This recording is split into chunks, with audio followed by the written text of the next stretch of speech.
আসসালামু আলাইকুম গাইস, কেমন আছেন সবাই? ভালো আছেন নি? দোয়া করবেন আমার জন্য। আমি জাপানে আছি।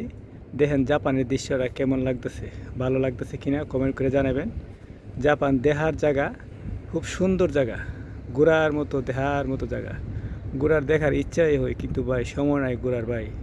দেখার ইচ্ছা আছে কিন্তু সময়ের জন্য ঘুরতে পারি না। দেখেন ভাই কত সুন্দর জায়গাটা। এই জাপান মানুষে আবেগে আসে ঠিকই, আইসা কাজের তেমন চাহিদা নাই, কাজটা বাসার জন্য আটকাই পড়ে আর কি। বাসা হইলে কাজ ভালো মিলে, সুন্দর মিলে। ঠিক আছে, আপনারা ভালো লাগলে শেয়ার করবেন, লাইক দিবেন। আসসালামু আলাইকুম।